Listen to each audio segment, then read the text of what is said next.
Hugh, Betty, you are about to have a great night for your birthday. Everybody, you're going to be watching a movie that was reviled for years. It went down in disgrace. Roger Ebert pummeled this movie. And in the ensuing years, much to my shock, amazement, because I think it's a piece of garbage, it's become a classic. I got to admit, it's hilarious because I've seen it twice in the past year or two. And with an audience, it's pretty hilarious. And because we all know Marty Short, you're about to watch Clifford.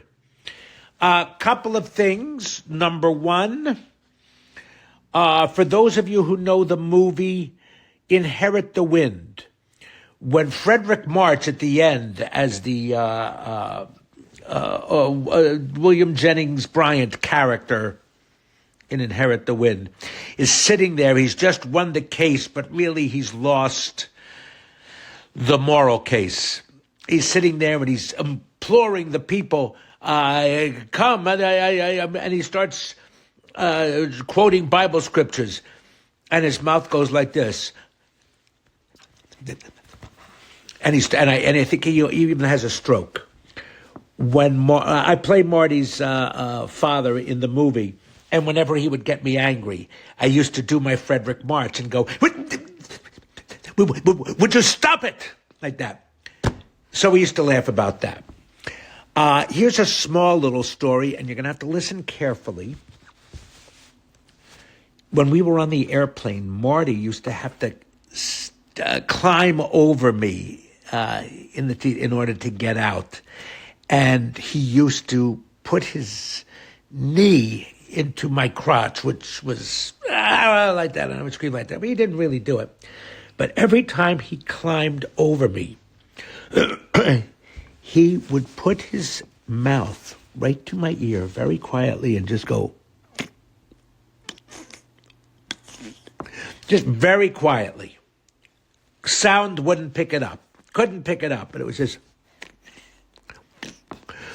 And it would make me laugh so hard. It just killed me, and he knew it would. And the director, Paul Flaherty, comes and he goes, Marty, please. Yeah, we got to get a take. You can't do it. You can't. Please don't make him laugh.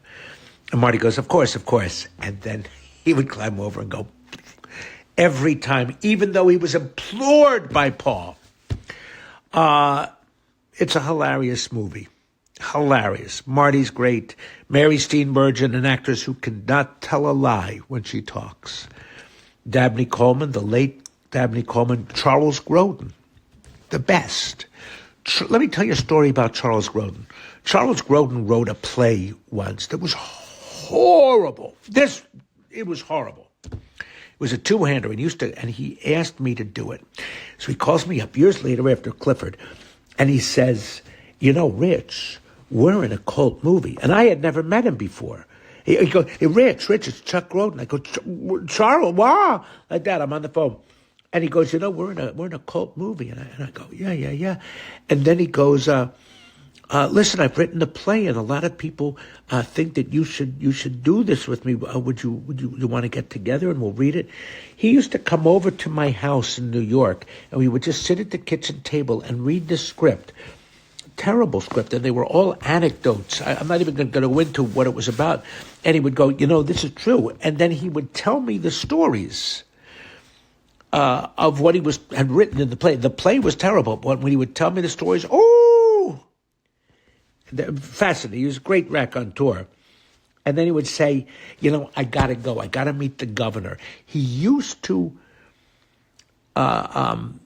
champion people on death row who he thought were incorrectly being there, and he used to fight for their lives, and he would literally go and talk to the governor and plead the case of this person. He was a great, great humanitarian. You would never think that. And he'll be the first one to tell you about it. I mean, he was very proud of it. He would brag about it, but He walked the walk. He didn't just talk the talk. He went and he championed those people, and he did a lot of good. In any case, Hugh and Betty, happy birthday. Enjoy Clifford, and that's all I got. Bye-bye.